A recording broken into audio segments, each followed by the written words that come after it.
After a late flight together, she got pregnant by the Billionaire CEO. Then he acted distant at work. Elowen Pierce was 29 and lived in a one-bedroom walk-up in Arlington with a radiator that clanked every morning at 6. The apartment came furnished with beige walls and a kitchen window that looked out onto someone else's fire escape. She'd been there 3 years.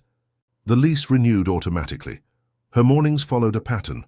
Coffee from the machine she'd bought on sale at Target. Yogurt she ate standing at the counter, the same playlist on her commute.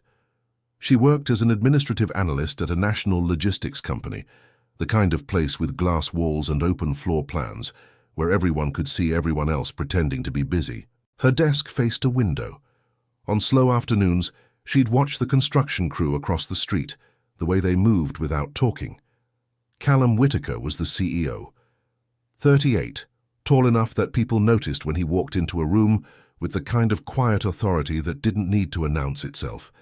He wore tailored suits in shades of charcoal and navy, drove an Audi A6, and lived somewhere in Bethesda. She'd been in meetings with him maybe a dozen times over the past 2 years. He spoke in full sentences, never raised his voice, and had a way of looking at people that made them check their work twice. She didn't think about him much, or she told herself she didn't. The email came on a Wednesday afternoon. Subject line, Chicago trip, Friday departure. So a logistics vendor meeting bumped up. The original analyst had called in sick. They needed someone who knew the account. Her phone buzzed. Callum's assistant. Can you do it? Elowen glanced at her calendar. Yeah, I'm good. Flight's at 9 p.m. Callum wants to leave straight from the office.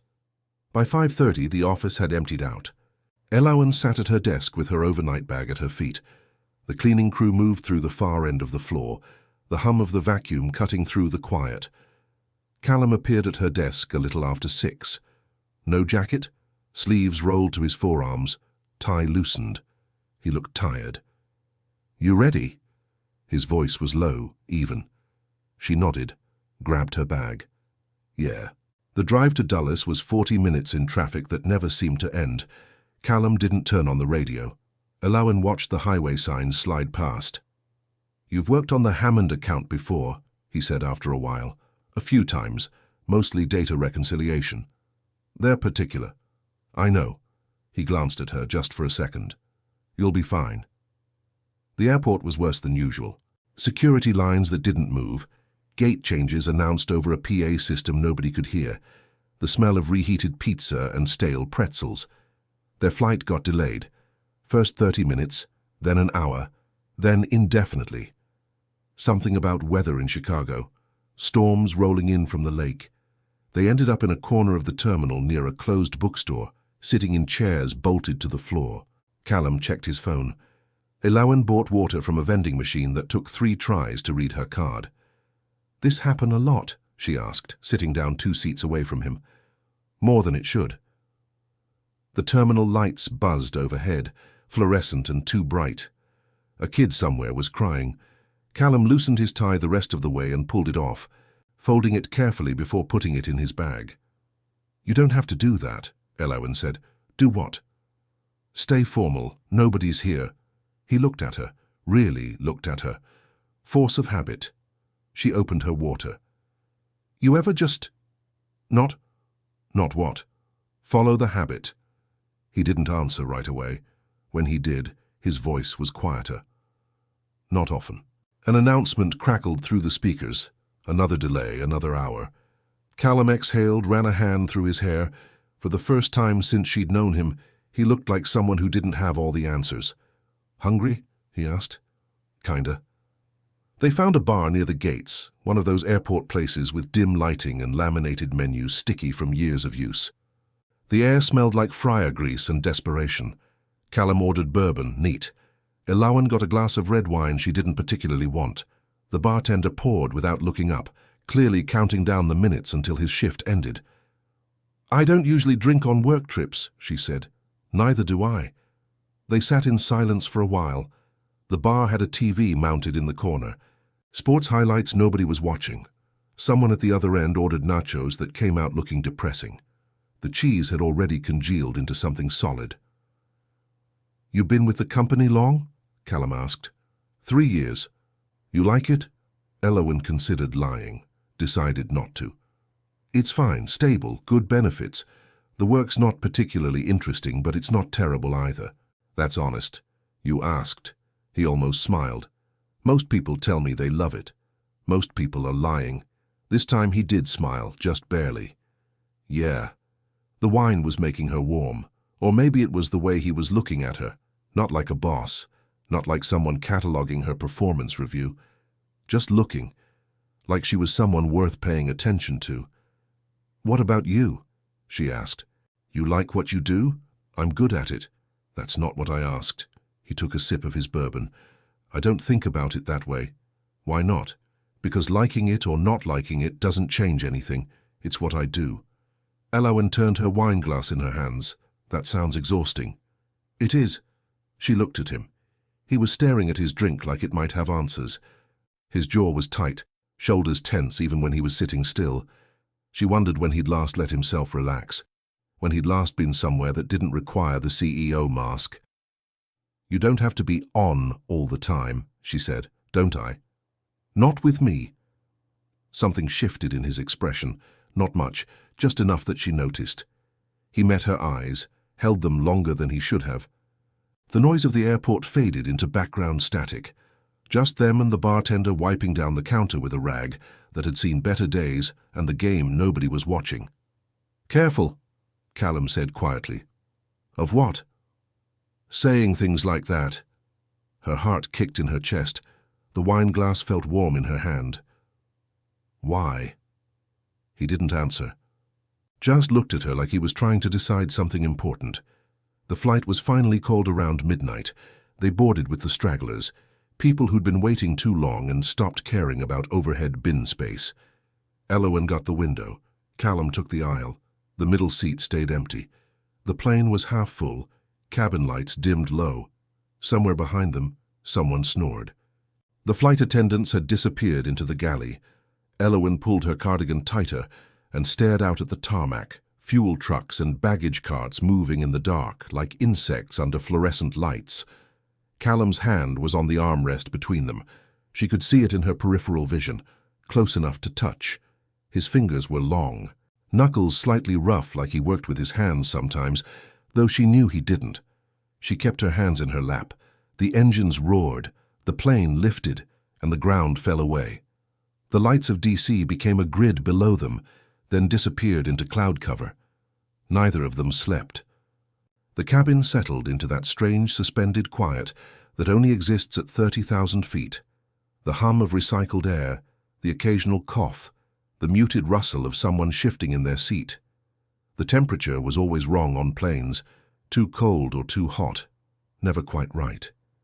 Elowen watched her reflection in the window, ghostly and uncertain, superimposed over the darkness outside. You okay? Callum's voice was barely above a whisper. She turned. He was watching her, eyes dark in the dim light. Yeah, she said, just thinking. About? How weird this is, being here. With you. Weird how? She didn't know how to explain it, the feeling that something had cracked open tonight. Something she couldn't put back, so she just shook her head. I don't know. He was quiet for a long moment. Then, so quietly she almost missed it. Me too. His hand moved, just an inch, closer to hers. The plane hit turbulence. The seatbelt sign dinged on. Elowen's hand found his in the dark. Neither of them let go. The turbulence passed. Their hands didn't separate. Elowen kept her eyes on the window, on the darkness outside that showed nothing but her own reflection staring back. Callum's thumb moved against her palm, so slight she might have imagined it, except she didn't. She felt it in her chest, in the way her breathing changed without permission. The cabin stayed dim. Around them people slept or pretended to. The flight attendants had disappeared into the galley. Someone a few rows back was snoring softly. Elowen. His voice was rough, like he'd been holding something back too long. She turned to look at him. His jaw was tight, eyes darker than they'd been at the bar. There was something raw in his expression, something he wasn't bothering to hide anymore. Yeah? This isn't... He stopped, started again. I shouldn't. Shouldn't what? He looked down at their joined hands. Want this? Her heart was doing something complicated in her chest. Do you? He met her eyes. You know I do. The honesty of it knocked the air out of her lungs. No games, no corporate politeness. Just the truth stated like a fact he couldn't argue with. Callum, tell me to stop, he said quietly. Tell me this is a bad idea, and I'll stop. She should have. Every reasonable part of her brain was screaming that this was exactly what he said. A bad idea, a terrible idea, the kind of idea that ended careers. He was her boss. They were on a work trip. This wasn't something people like them did. But sitting here in the dark at 30,000 feet, with his hand warm in hers and his eyes searching her face, the rules felt very far away. I can't, she whispered. Why not? Because I don't want you to. The space between them evaporated. His hand came up to her face, fingers tracing her jaw with a gentleness that made her ache. We can't do this here, he said, but he didn't pull away. I know. Someone could see. I know. His forehead touched hers. Their breath mixed in the small space between them. Every nerve in her body was awake and screaming. There's a hotel, he said against her hair, in Chicago. We have separate rooms. Okay. We could... He stopped, swallowed hard. We don't have to. She pulled back just enough to look at him. His pupils were blown wide, jaw clenched like he was holding himself together by force of will alone. She'd never seen him like this, undone, uncertain, human. I want to, she said. Something in his expression broke open. He kissed her then, soft and careful, like she was something that might disappear if he moved too fast. Her hand found the back of his neck, fingers threading through his hair. He made a sound low in his throat that she felt more than heard. When they broke apart, her whole body was buzzing. The plane around them continued on, oblivious. We should try to sleep, Callum said, voice wrecked. Elowen nodded, even though sleep was the last thing on her mind. She settled back into her seat, his hand still holding hers across the armrest. They didn't sleep. The plane landed at O'Hare a little after 2 in the morning. The cabin lights came on harsh and sudden. People stumbled into the aisles, groggy and irritable. Elowen's legs felt shaky when she stood. Callum grabbed both their bags from the overhead, his movements controlled despite the late hour. They didn't talk as they made their way through the terminal. It was nearly empty. Just them and the cleaning crews, and a handful of other red-eye passengers shuffling toward baggage claim. The air smelled like disinfectant and burnt coffee. Outside, the Chicago wind hit them like a wall. October in the Midwest, cold enough that Elowen wished she'd brought a heavier jacket. Callum flagged down a cab, not an Uber, an actual yellow cab with vinyl seats. The driver didn't make conversation. Elowen was grateful. The hotel was downtown, one of those places with marble lobbies and doormen who pretended not to judge you for arriving at 3 a.m. Callum handled check-in while Elowen stood by the elevators, trying not to think about what she was doing. 9th floor, he said, handing her a key card. Room 9-1T, I'm in 9-1-Stis. She took the card. Their fingers brushed. The elevator was empty. They stood on opposite sides, watching the numbers climb. The car was mirrored on 3 sides. Everywhere she looked, she saw them. Her with mussed hair, him with his jaw tight. When the doors opened on 9, she stepped out first. The hallway stretched long and silent. Their rooms were next to each other. Of course they were. Elowen stopped at her door, slid the key card in and out. The lock clicked green, but she didn't push the door open. Elowen. She turned. Callum was standing at his door, looking at her like he was trying to memorize something. You sure about this? He asked. She should have said no, should have smiled politely, told him good night, gone into her room alone. No, she said honestly, but I'm doing it anyway. His room was identical to hers, king bed with white sheets, dark wood furniture. The curtains were open. City lights filtered in, painting everything in shades of gold and shadow. Callum closed the door behind them. The lock clicked with a finality that made her stomach flip. They stood there, a few feet apart, the space between them electric. Elowen's overnight bag slipped from her shoulder. She let it fall. Come here, he said softly. She crossed to him.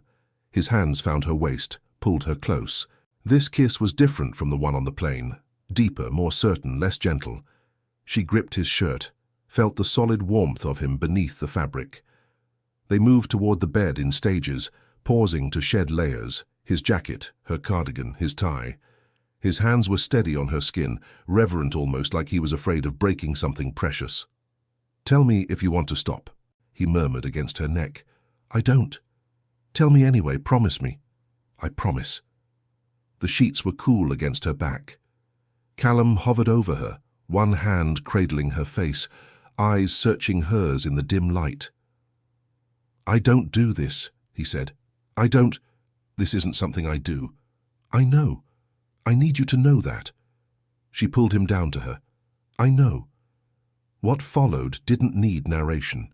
The city hummed outside the window, indifferent to the small human dramas playing out in its hotels. Inside room 916, two people who'd spent years building careful walls around themselves let them fall. Afterward, they lay tangled in sheets. Elowen's head rested on Callum's chest, his heartbeat steady beneath her ear. His hand traced patterns on her shoulder blade. "We have a meeting at 10, he said eventually. "I know." Neither of them moved. The radiator clanked periodically. Imperfect, real, something she'd remember later. "Elowen." "This changes things. At work, people can't know." "I know. I'm not good at not being in control." She almost laughed. "Yeah, I noticed." She shifted, propping herself up.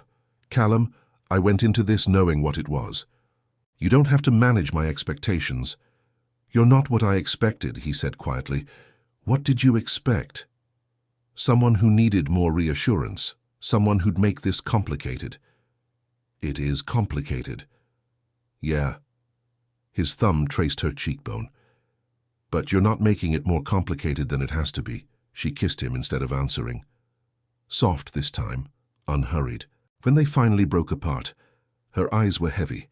The adrenaline that had kept her wired for hours was finally crashing. "Sleep," he murmured. "We'll figure out the rest tomorrow." Elowen closed her eyes. The city lights painted patterns on her eyelids. Somewhere down the hall a door opened and closed. The radiator clanked one more time, then settled into silence. She didn't know what tomorrow would bring. Didn't know how they'd navigate the meeting, the flight home, the return to their normal lives where he was the CEO and she was just another employee. But right now, in this room, with his arms around her and Chicago spread out below them like a promise or a warning, she didn't care. The alarm went off at 7:30, harsh and insistent. Elowen woke first. The room was too bright. She'd forgotten to close the curtains. Callum's arm was still around her waist. She watched him sleep for a moment. Then she carefully extracted herself and found her clothes. By the time Callum woke up, she was mostly dressed, finger-combing her hair in the bathroom mirror. "Morning?" he said. "Morning?" He sat up. The morning light was less forgiving. She could see the pillow creases, the stubble. He looked human, tired, real. "You okay?" he asked. "Yeah. You?" "Yeah." The lie hung between them, obvious and necessary. Elowen grabbed her bag. "I should go get ready. Meeting's at 10. "Elowen." She stopped at the door, didn't turn around. "This doesn't have to be weird," he said. "It's already weird.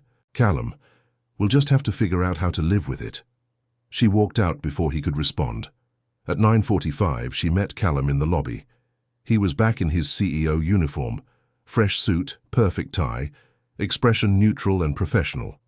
If you didn't know better, you'd never guess he'd been in her bed 5 hours ago. "Ready?" he asked. "Ready." They took separate cabs to the meeting. The day passed in a blur of presentations and handshakes and coffee that tasted like cardboard. Elowen took notes, responded when spoken to, played her part perfectly. Across the conference table, Callum was equally professional, polite, attentive, giving nothing away. The only crack came late in the afternoon. She was refilling her water glass when she felt someone behind her. She didn't need to turn around to know who it was. Callum stood too close, close enough that she could smell his cologne, the same scent that had been on her skin this morning. "You're doing great," he said quietly. "Thanks." He didn't move. Neither did she. The moment stretched, fragile and dangerous. Then someone called his name from across the room, and the spell broke. The flight back was at 6. This time they sat in silence, both pretending to work. The plane was fuller, families heading home, exhausted business travelers. Chicago disappeared beneath them. By the time they landed at Dulles, it felt like the whole thing had happened to someone else. The drive back to Arlington was quiet. When he pulled up in front of her building, the streetlights were just coming on. "See you Monday," he said. "Yeah, Monday." She got out, stood on the sidewalk and watched him drive away. Inside her apartment, everything was exactly as she'd left it. The same beige walls, the same dishes, the same quiet that felt different now. Emptier. Elowen dropped her bag by the door, sat down on her couch without turning on the lights. Her phone buzzed. Her roommate. "How was Chicago?" "Fine. Productive. Talk later." The radiator kicked on, started its familiar clanking rhythm. She didn't move for a long time, just sat there replaying moments. His hand in hers, the city lights, the way he'd looked at her like she was the only thing that mattered, the way he'd looked through her in the lobby, like she was no one at all. Both versions were true. She just didn't know yet which one would win. Monday came whether she was ready or not. Elowen stood in front of her closet at 6:30 a.m. She settled on grey, safe, neutral, forgettable. Her hands shook while buttoning it. The commute felt longer than usual. By the time she reached her floor, her stomach was in knots. "How was Chicago?" Marcus from accounting stood there with his too bright smile. "Fine, productive." He wandered off. She pulled up her email, started working mechanically. At 9:15, Callum walked past her desk. She felt him before she saw him. Her spine straightened. She kept her eyes on her screen. He didn't look at her. The days that followed established a pattern. When she entered a room, he'd already left it. The few times they crossed paths, he was polite, distant, cold. "Morning, Elowen." "Morning." That was all they got. It was killing her. The way he looked through her instead of at her. The way he'd erased Chicago like it meant nothing. Her roommate noticed. "You okay?" "I'm fine, just work stress." She stopped going to the gym, started eating cereal for dinner. Her period was late. 3 days, then 5, then a week. She told herself it was stress. At 2 weeks, she bought a pregnancy test, brought it home, shoved it under the sink. She didn't take it. 3 more days passed. On a Thursday morning, she woke up at 5 a.m. with her heart racing. The test was exactly where she'd left it. She read the instructions 3 times, 3 minutes.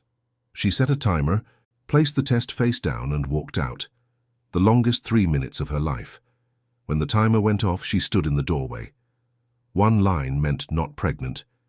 2 lines meant pregnant. She picked it up. 2 lines.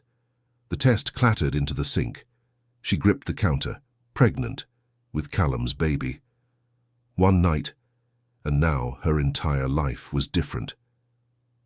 She sat on the bathroom floor, pulled her knees to her chest and tried to breathe. By 9 a.m. she'd pulled herself together enough to function. Showered, dressed, even managed coffee, though the smell made her vaguely nauseous. The office was busy when she arrived.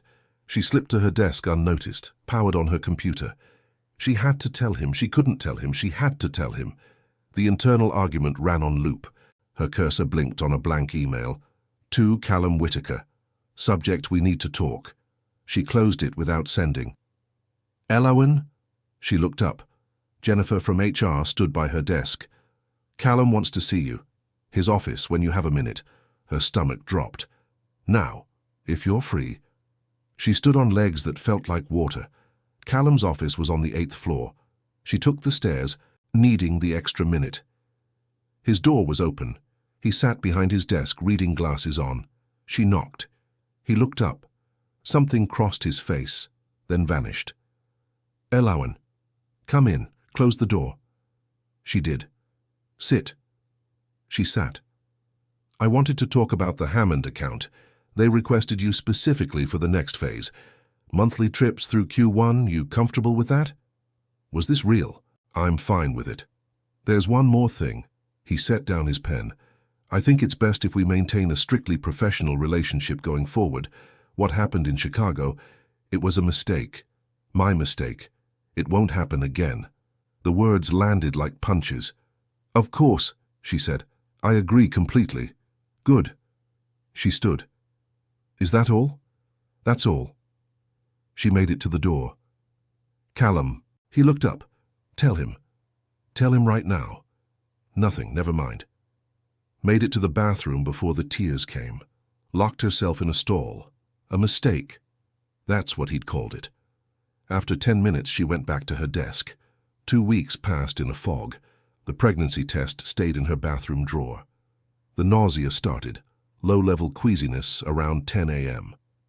She kept crackers in her desk. Callum maintained his distance. On a Friday in late November, she made a decision. She was going to tell him. The weekend crawled by. Sunday night, she lay awake rehearsing speeches. Monday morning, 7:30. She went straight to the 8th floor. She knocked.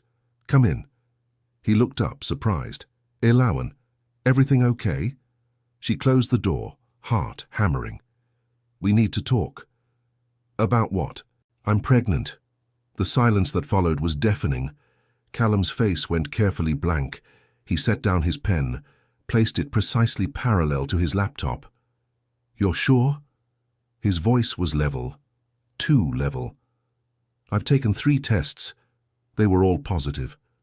And it's—" He stopped, started again. "It's mine." The question shouldn't have hurt, but it hollowed her out anyway. "Yes, there hasn't been anyone else." He nodded slowly. His hands were flat on the desk, fingers spread. "Okay," he said finally. "Okay. We should discuss options. I know. Have you thought about what you want to do?" The question she'd been avoiding for weeks. "Not entirely." "Elowen." He stood abruptly, moved to the window, stood with his back to her. "This changes everything. I know. I need time to think, to figure out—" He ran a hand through his hair. "Can you give me a few days?" "A few days." Like this was a business decision. "Sure," she said. "Take your time." She left before he could say anything else. Her phone buzzed around lunch. Text from an unknown number. "We should talk. Tonight? 7 p.m.? There's a coffee shop on Wilson near the Clarendon Metro." She typed back, "I'll be there." The afternoon dragged. When 5 o'clock finally came, she was the first one out. The coffee shop was small, tucked between a dry cleaner and a Thai restaurant. She arrived early, ordered tea she didn't want, found a table in the back corner. Callum walked in at 7:03. He spotted her immediately, ordered black coffee, joined her. "Thanks for coming," he said. "Of course." He wrapped both hands around his coffee cup, didn't drink. "I've been thinking all day." "Okay. This is complicated. Probably the most complicated thing that's ever happened to me." She waited. "I'm not ready to be a father," he said. "I don't know if I ever will be, but I also—" He stopped. Met her eyes. "I can't ask you to make this go away just because it's inconvenient for me. I'm not asking you to make any decisions. I just thought you should know. What do you want, Elowen? Honestly." The question she'd been avoiding. She looked down at her tea, watched steam rise. "I don't know," she admitted. "I'm terrified. I'm 29. I live in a 1-bedroom apartment. I can barely afford groceries. A baby wasn't part of my plan, but—" She looked up. "I think I want to keep it. I think I want this." He absorbed that in silence. "Then I'll support you," he said finally. "Whatever you need, financially, obviously. And I'll try to be present. I can't promise I'll be good at it. I'll probably screw it up in 100 different ways. But I'll try." It wasn't a declaration of love, but it was something. "Okay," she said. "We should talk to HR, set up proper documentation." Always the CEO. "Not yet," she said. "I'm only 6 weeks. I want to wait until I'm further along. Make sure everything's—" She couldn't finish. He nodded. "Of course, we'll wait." They sat in silence. The barista started closing procedures.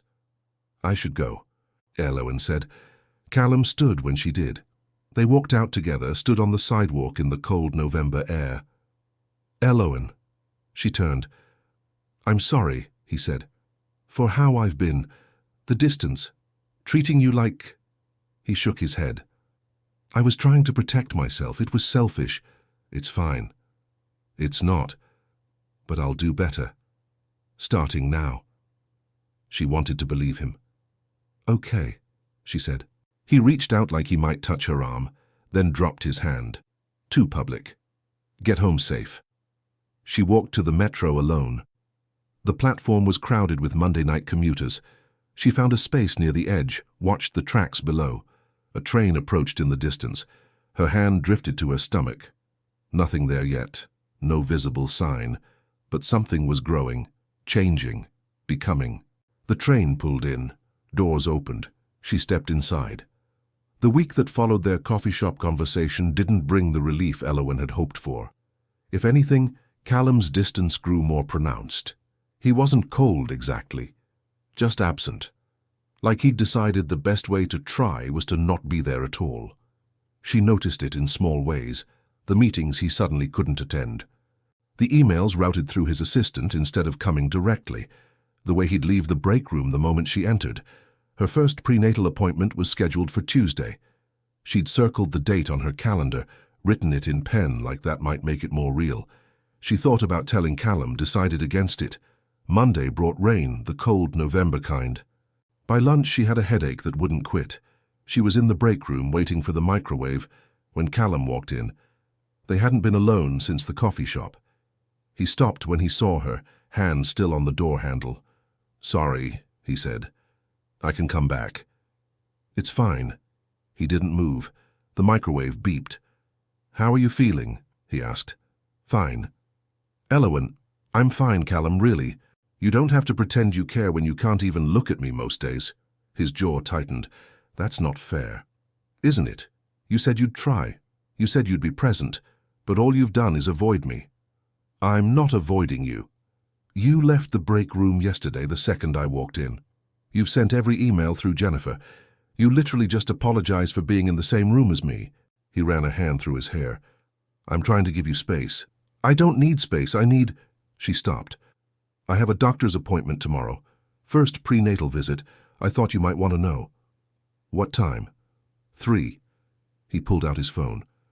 "I have a board meeting that afternoon." "Of course you do." "I could try to reschedule." "Don't bother. I'll handle it myself." She walked out. Her phone buzzed that night. Text from Callum. "I rescheduled the board meeting. I'll go to the appointment with you, if you want." She stared at the message for a long time. "Okay," she typed back. "What time should I pick you up?" "You don't have to. Elowen, please, let me do this." She gave him her address. They agreed on 2:30. Tuesday arrived grey and cold. Callum arrived at 2:25. She went downstairs. "Hi," she said. "Hi." He looked nervous. "You ready?" "Yeah." The drive took 15 minutes. They didn't talk much. Rain started again. The clinic waiting room smelled like antiseptic. Elowen checked in. Callum found seats. They sat in silence, surrounded by other couples.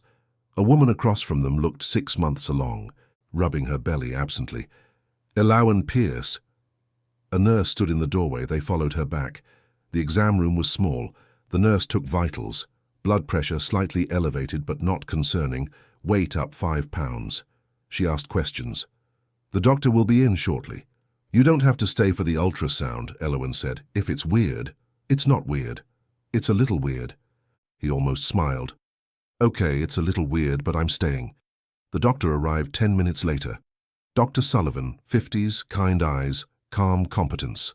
She shook both their hands, reviewed Elowen's chart, asked more questions. "Everything looks good so far," she said. "Based on your dates, you're about 7 weeks along. We'll do an ultrasound today to confirm." "Any questions?" Elowen shook her head. "I'll step out while you change. There's a gown on the counter." Callum stood to leave with her. "You can stay," Dr. Sullivan said, "unless you'd prefer to wait outside." He looked at Elowen. She nodded. He sat back down. She changed behind the curtain, hyper-aware of every sound. When she emerged, Callum was looking at his phone, giving her privacy. "Doctor," Sullivan returned with an ultrasound machine. "Okay, Elowen, if you'll lie back." She did. The gel was cold, shockingly cold. She flinched. "Sorry," Dr. Sullivan said. "Should have warned you." The probe pressed down, moving in slow circles. The screen showed grey static at first, then, "There," Dr. Sullivan said, pointing. "That's your baby." Elowen stared. A small shape with a flicker in the center, rapid and persistent. "That flicker is the heartbeat," Dr. Sullivan explained. "Nice and strong, measuring right on track for 7 weeks." The flicker continued, steady and certain. She looked at Callum. He was leaning forward, elbows on his knees, eyes fixed on the screen. His expression was something she couldn't quite read. Awe, maybe. Or fear. Probably both. "Would you like to hear it?" Dr. Sullivan asked. Elowen nodded, not trusting her voice. Dr. Sullivan adjusted something. The sound filled the room, a rapid whooshing, rhythmic and insistent, like horses galloping underwater. "Heart rate is 156, Dr. Sullivan said. "Perfect." Elowen felt tears sliding down her temples. She wiped at them quickly. Dr. Sullivan handed her tissues, smiled kindly. "It's a lot to take in. Completely normal to be emotional." She looked at Callum again. His eyes were bright, wet at the corners. He was gripping the armrests, knuckles white. She printed out several images, handed them to Elowen. "Your due date is July 18th. We'll want to see you back in a month." After Dr. Sullivan left, Elowen cleaned off the gel and changed back. When she emerged, Callum was still sitting there holding the ultrasound pictures like they were something precious. "July 18th, he said quietly. "Yeah, that's real. That's a date." "I know." He looked up. His eyes were red-rimmed. "I heard the heartbeat." "Me too." "It's so fast." Dr. Sullivan said, "That's normal." He nodded, still staring at the pictures. Then he stood abruptly, crossed to her in 2 strides, and pulled her into a hug. It was awkward at first, but then she wrapped her arms around him, pressed her face into his shoulder, and let herself fall apart. He held her while she cried, didn't try to shush her, just held her, one hand on the back of her head, the other around her waist. "I'm scared," she whispered. "Me too. I don't know how to do this." "Neither do I." She pulled back to look at him. His face was wet too. "Callum, I'm sorry," he said, voice rough. "For the past few weeks. For pulling away. For making you feel like you were doing this alone. You were scared." "Yeah, but that's not an excuse. You were scared too, and you didn't run away." "I wanted to, but you didn't." He cupped her face, thumbs brushing away tears. "You're braver than I am." "I don't feel brave." "That's what makes it brave." They stood like that for a long moment, foreheads touching. "I want to be here," he said, "for all of it, if you'll let me." "What about work?" "I'll figure it out. Work can wait. This can't." "Okay," she said. He kissed her forehead. "Okay." They scheduled the next appointment at the front desk, January 15th, 11 a.m. Callum put it in his phone immediately. The drive back was different, quieter but not in a bad way. Comfortable. "You hungry?" Callum asked when they were halfway to her apartment. "Starving." "There's a diner near here, on Columbia Pike. My treat." The diner was exactly what it sounded like. Red vinyl booths, laminated menus. Callum ordered coffee. Elowen got ginger ale and French fries. "Fries?" he asked. "Don't judge. It's all I want lately." "Noted," he smiled. "I'll stock up." The food arrived quickly. Elowen ate like she hadn't seen food in weeks. "What?" she asked around a mouthful of fries. "Nothing, just you're different than I thought." "Different how?" "Stronger, more straightforward. I'm not most people." "No," he said. "You're not." They finished eating. Callum paid. Outside, the sun was starting to set. He drove her home, pulled up in front of her building. "Elowen," she turned. "Thank you," he said, "for letting me come today, for giving me another chance. You're the father. You have a right to be there. It's more than that. I want to do this right, with you." "Then don't say it." she said softly. Not yet. Let's just take it one day at a time. He nodded. One day at a time. She got out. He waited until she was inside before driving away. Upstairs, she kicked off her shoes and immediately went to the fridge. The ultrasound pictures were in her purse. She pulled them out, stuck them to the fridge with a magnet. That flicker, that steady heartbeat. Her phone buzzed. Text from Callum. Thank you for today. Get some rest. She typed back, You too. Another message came through. Can I see you this week? Not for work, just to talk? She stared at the message. This was dangerous territory, but the alternative was going back to how things had been. Friday night, she replied. Friday's perfect. I'll pick you up at 7. She set her phone down, looked back at the ultrasound pictures. July 18th, less than 8 months away. Elowen sat on her couch in the gathering dark and allowed herself, for the first time, to feel something that might have been hope. The week passed differently. Callum didn't avoid her at work. He didn't go out of his way to be near her either, but when they crossed paths, he smiled, asked how she was feeling. Once, he brought her crackers when he saw her looking green during a meeting. You didn't have to, she said. I know. Friday came with rain again. Elowen changed clothes 4 times before settling on jeans and a sweater. Callum arrived exactly at 7. He'd also changed, no tie, dark jeans, a sweater. He held an umbrella over her as they walked to his car. Where are we going? She asked. Somewhere we won't run into anyone from work. He drove them into D.C., parked near Eastern Market. The restaurant was small, Italian, family-owned, the kind of place that had been there for 30 years. Callum ordered sparkling water for both of them. You don't have to not drink because of me, Elowen said. I know, but it seems wrong to drink when you can't. They ordered food. So, Callum said, we should probably talk about what we're doing, what this is. What do you want it to be? Honestly, I don't know. I've never done this before. He leaned forward. I'm 38 years old. I've built a successful company. I've negotiated million-dollar contracts. But this, I have no idea what I'm doing. That makes 2 of us. The thing is, I can't stop thinking about that night in Chicago. Not just the physical part, but before that. The way we talked, the way it felt easy. I know what you mean.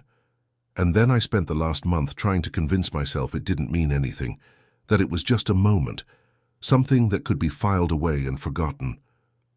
He met her eyes. It didn't work. At all. The food arrived. They ate slowly, conversation flowing easier now. He told her about his divorce 10 years ago, how he'd thrown himself into work afterward. She told him about her dad leaving when she was 12, how her mom had raised her alone. She's going to lose her mind when I tell her I'm pregnant, Elowen said. When are you going to tell her? After the first trimester. Once I know everything's... She couldn't finish. He reached across the table, took her hand. It's going to be okay. You don't know that. No, but I believe it anyway. They finished dinner. Outside, the rain had stopped. Elowen. She stopped, turned. I want to try this. Not just the co-parenting thing, but us. Whatever that means. That's complicated. I know.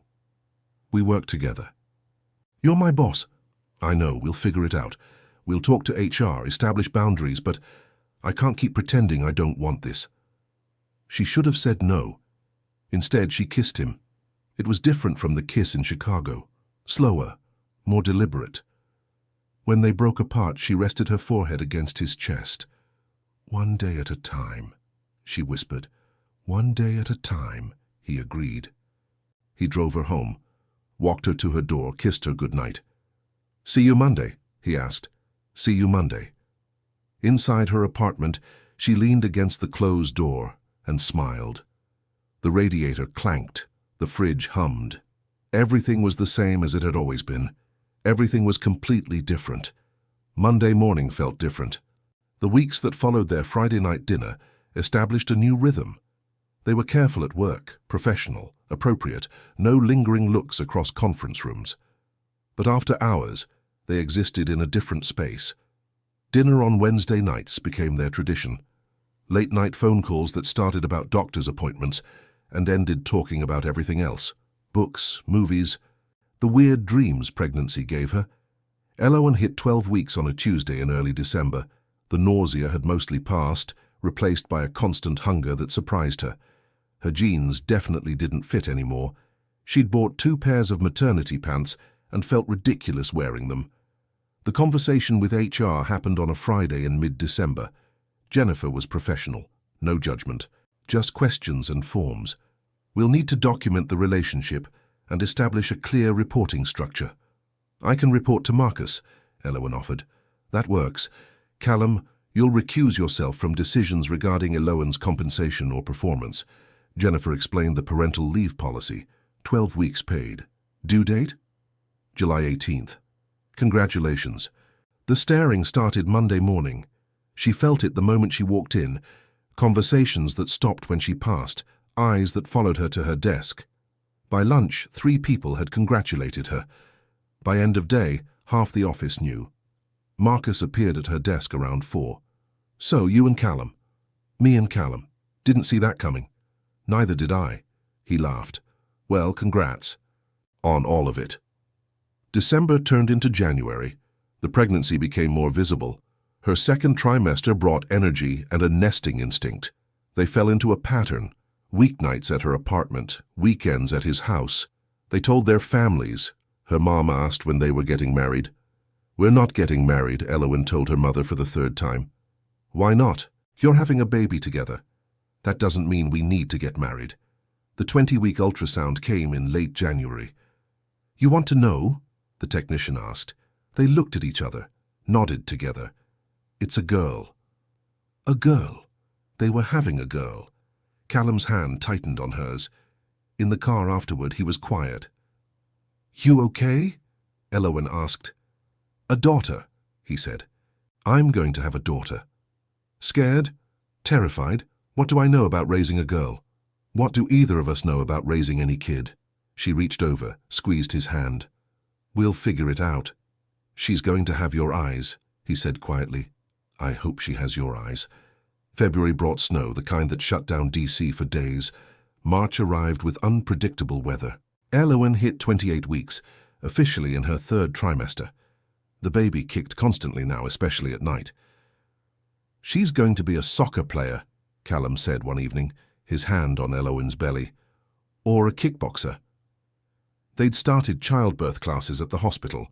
8 weeks of breathing techniques and labor positions, and videos that made Callum go pale. Elowen found the whole thing mildly terrifying but useful. Callum took notes like he was preparing for a board meeting. April brought warmth. Elowen's lease was up in June. They'd been dancing around the conversation. Finally, one Sunday morning, Callum said it. Move in with me. She looked up from her pancakes. What? Your lease is up. The baby's due in July. It makes sense. That's a big step. I know, but I want you here, not just on weekends all the time. You sure? Elowen, I've seen you at your worst. If I was going to get sick of you, it would have happened already. She threw a piece of pancake at him. He caught it, grinned. Is that a yes? I need to think about it. I already cleaned out the closet, just in case. She tried not to smile. Maybe. She gave notice in April. They spent a weekend packing. May was nesting. They finished the nursery, assembled the crib, hung curtains, organized tiny clothes. Elowen washed everything 3 times. She's not going to care if the stuffed animals are organized by size, Callum said. I care. He wrapped his arms around her belly, kissed her neck. Organize away. The baby kicked against his hands. She likes you, Elowen said. Good, because I'm not going anywhere. June brought heat and humidity and the final countdown. Elowen went on maternity leave, spent her days reading books about infants and second-guessing every decision they'd made. Callum cut back his hours, started working from home more often, refused to travel anywhere more than an hour away. The hospital bag sat packed by the front door. The car seat was installed, inspected 3 times. They'd watched every YouTube video about newborn care, attended every class, read every book. They were as ready as 2 first-time parents could be. The hospital bag sat packed by the front door. The car seat was installed, inspected 3 times. "You scared?" Elowen asked one night, lying in bed at 36 weeks, too uncomfortable to sleep. "Yeah. You?" "Terrified." "We're going to be okay," he said, but it sounded like he was trying to convince himself as much as her. "What if we're not? What if we're terrible at this? Then we'll be terrible together, and we'll figure it out, like we've figured out everything else." She rolled toward him, awkward with the belly between them. "Callum?" "Yeah?" "I love you." She'd never said it before, not out loud, not with those specific words. He went very still. "Elowen, you don't have to say it back. I just wanted you to know. Before everything changes, before she gets here and we're too exhausted to remember why we're doing any of this. I love you." He cupped her face in his hands, kissed her forehead, her nose, her lips. "I love you too," he whispered. "I have for a while. I was just too scared to say it." "You? Scared?" "All the time, of everything, but mostly of losing you. You're not going to lose me. Promise? Promise." They fell asleep like that, foreheads touching, hands intertwined, baby kicking between them. Labor started on July 16th, 2 days before her due date. Elowen woke at 3 a.m. to a sensation that felt like the world's worst period cramp. She lay there for a while, timing contractions on her phone, trying not to panic. When they got closer together, she shook Callum awake. "It's time," she said. He was up and moving in seconds, all traces of sleep gone. "You sure?" "Pretty sure. Unless this is just really bad indigestion." "Hospital bag?" "By the door." The drive to the hospital was surreal. Empty streets at 4 a.m., streetlights casting long shadows, Elowen breathing through contractions in the passenger seat. Callum held her hand at every red light. Let go to drive, took it again the moment they stopped. "You're doing great," he said. "I haven't done anything yet. You're about to do everything." Check-in was a blur. Monitors and gowns and nurses asking questions she could barely focus on. The epidural came hours later, brought relief and a strange floaty feeling. Callum never left her side. He held her hand, brought her ice chips, let her squeeze his fingers until they went numb. 17 hours after it started, their daughter entered the world. 6 pounds 8 ounces, 20 inches long. A shock of dark hair and eyes that hadn't decided their color yet. Elowen held her for the first time and felt something shift fundamentally in her chest. "She's perfect," Callum said, voice thick. "She is." "Hi, Quinn," he whispered, touching one tiny hand, her fingers wrapped around his. "Hi, baby girl. I'm your dad." Elowen watched him watching their daughter. "We made a person," she said. "We did. That's insane. Completely." Quinn made a small sound. Callum looked at Elowen, eyes bright with tears. "I love you," he said. "Both of you. So much it scares me." "Good," Elowen said. "That means you're doing it right." They brought Quinn home on a Tuesday afternoon, driving 10 miles under the speed limit the entire way. Every bump felt monumental. Every car that passed too close sent Callum's blood pressure through the roof. "We're never leaving the house again," he said. "We have to leave eventually." "Not if I have anything to say about it." The house looked the same but felt different. They settled Quinn in her bassinet, stood watching her sleep. "Now what?" Elowen asked. "Now we figure it out. Day by day? Day by day." The first month was brutal. Sleep deprivation, constant worry. Quinn cried endlessly. They couldn't figure out why. "I don't know what I'm doing," Elowen said one night at 3 a.m. crying. "Me neither," Callum admitted, "but we'll figure it out." "What if we don't? Then we'll fail together, and try again tomorrow." Slowly it got easier. They learned her patterns. By 6 weeks they had a routine. By 3 months she was sleeping in 4-hour stretches. Work became distant. Elowen's leave extended. Callum went to the office twice a week. They'd figure out the long-term plan eventually. Quinn's first smile came on a Tuesday morning. Elowen was changing her diaper when it happened. A real, genuine smile. "Callum," she smiled. He came running. When he saw them, his expression melted. "Do it again," he said, pulling out his phone. She did. They took 100 photos. The months brought milestones. First laugh rolling over, solid food she promptly spit out. Each one felt momentous. Elowen went back to work part-time at 6 months, 3 days a week, mornings only. Callum adjusted his schedule. They hired Patricia, a nanny with 20 years of experience. They had their first real fight when Quinn was 8 months old. About laundry. It escalated.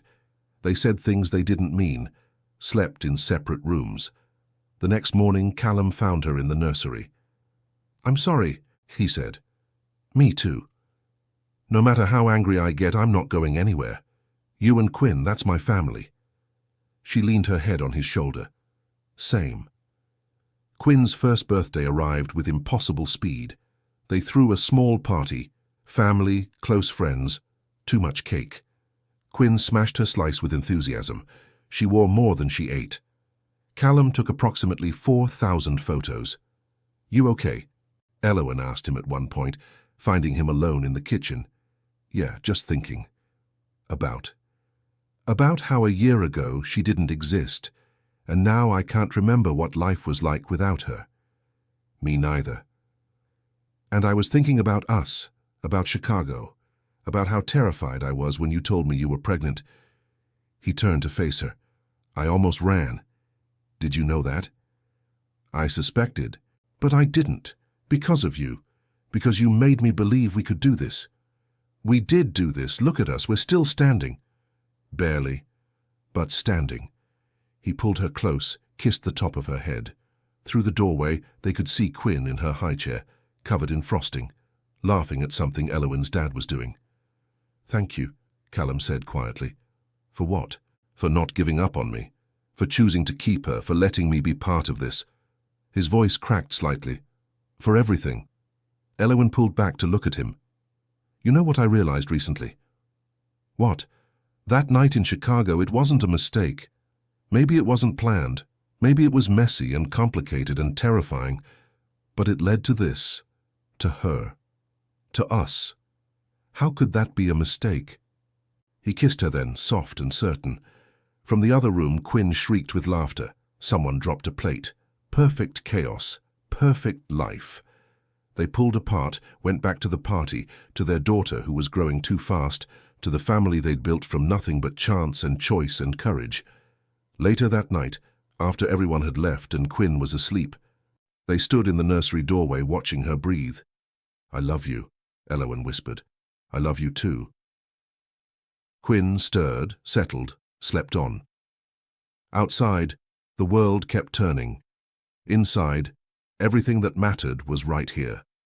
Tomorrow would bring new challenges, but tomorrow was tomorrow. Tonight, they had this. Callum's hand found hers in the darkness. She squeezed back. They stood there together, watching their daughter dream. 3 years later. The house in Bethesda looked different now. Toys scattered across the floor, blocks, stuffed animals, a plastic tea set. Crayon drawings covered the refrigerator. A small pink bicycle sat in the garage. Elowen stood at the kitchen window, watching Callum and Quinn in the backyard. He was pushing her on the swing set, her shrieks carrying through the glass. She was 3.5 now, all wild curls and endless energy. "Higher, Daddy! Any higher, and you'll fly away!" "I want to fly!" Elowen smiled, turned back to chopping vegetables. The pregnancy test sat next to the cutting board, 2 lines again. She'd taken it that morning. They hadn't been trying. Hadn't been not trying either. Just living their lives. Raising Quinn, navigating the beautiful chaos. And now, the back door opened. Quinn ran in first, cheeks flushed, hair a disaster. "Mommy, did you see me? I went so high." "I saw, baby. You were amazing." Callum followed, wiping dirt off his hands. "Someone needs a bath before dinner." "No bath. Baths are boring. Then you can stay dirty." "Okay." She ran off toward her playroom. Callum came to stand behind Elowen, wrapped his arms around her waist, kissed her neck. "What are we making?" "Stir-fry, your favorite." "You're my favorite." "Smooth." He reached around her for a piece of carrot. She swatted his hand away. "Wait for dinner." She turned in his arms, studied his face.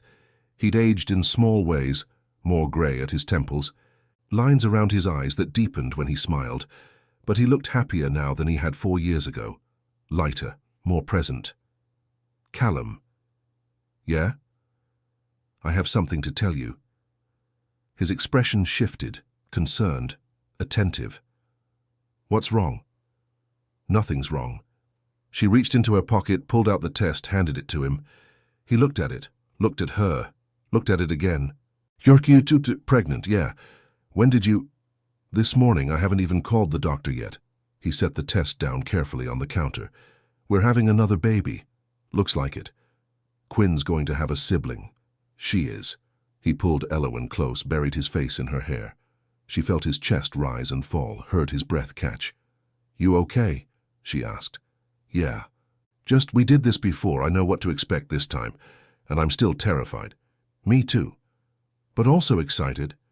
Terrified and excited. The full package. He laughed, pulled back to look at her. When do we tell Quinn? After the first trimester. Once we know everything's okay. She's going to lose her mind or hate us for ruining her status as only child. Definitely that.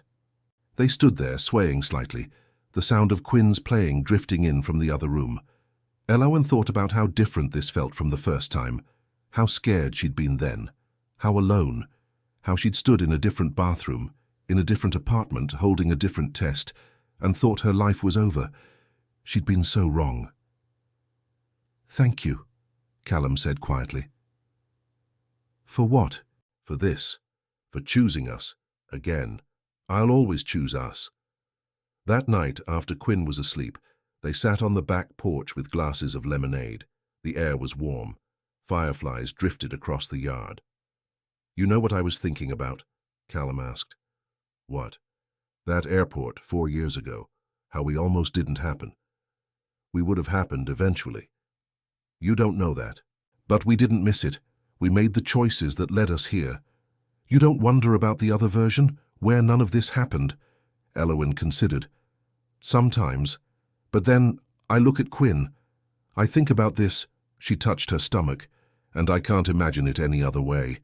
Even the hard parts, especially the hard parts, they made us who we are. A firefly landed on the railing between them. They watched it pulse before it flew away. I love you, Callum said, more than I knew I could love anyone. I love you too. Even when I'm impossible? Especially then. He reached for her hand. She gave it. They sat in the comfortable silence that came from years of knowing someone, of choosing them every day, of building something solid from nothing but hope and stubbornness. Inside, Quinn called out, Mommy, Daddy. They looked at each other, smiled. I'll go, Callum said, standing. Finish your lemonade. Elowen watched him disappear inside, heard his footsteps on the stairs, his voice murmuring something to Quinn that made her laugh. The sound of their daughter's joy filled the house, spilled out into the yard. She touched her stomach again, thought about the person growing there, still too small to feel, but already changing everything. Another adventure, another chance to get it right and wrong and right again. The future stretched out in front of her, unknown and terrifying and full of possibility. She couldn't predict what would come, the challenges they'd face, the moments that would test them, the ways they'd grow and change.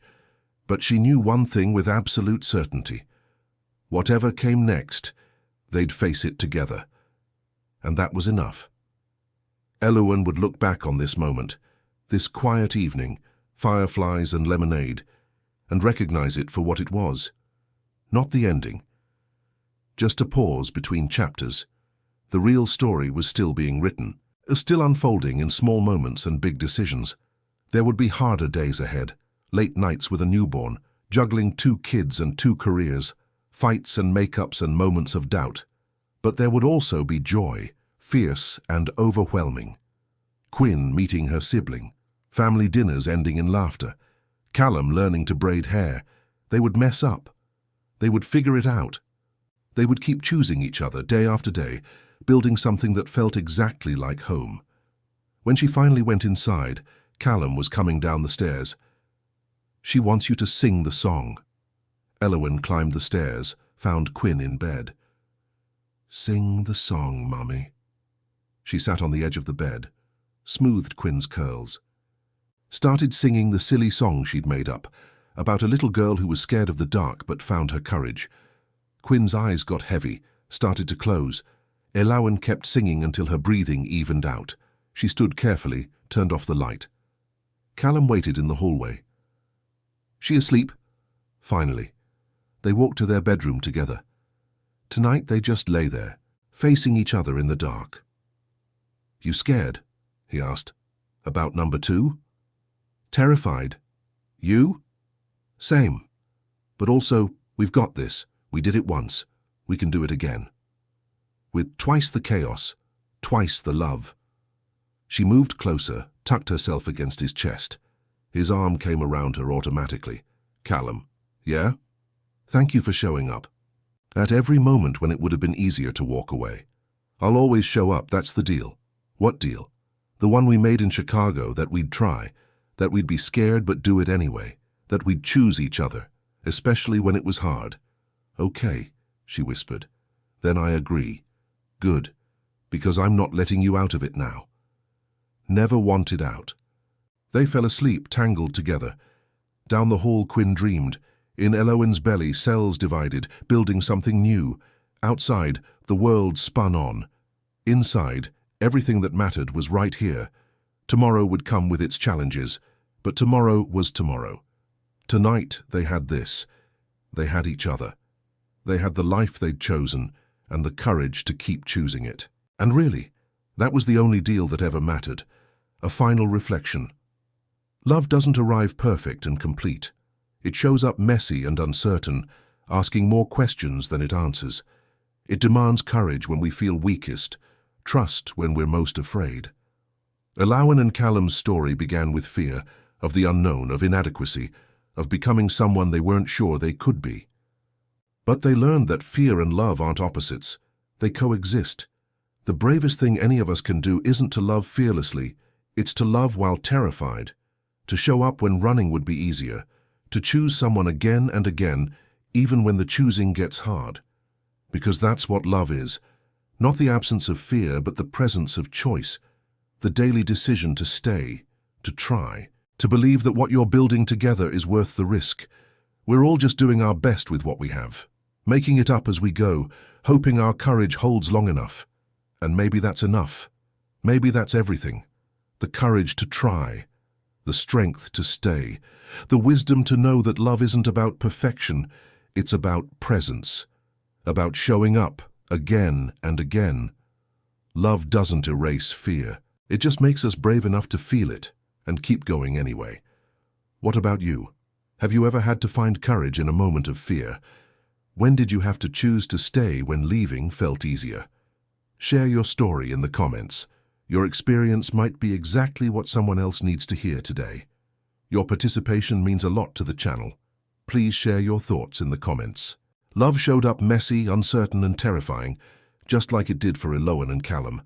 If their story made you believe in second chances, like this video, subscribe for more stories that feel real. Comment your favorite moment. Next story drops soon. Don't miss it.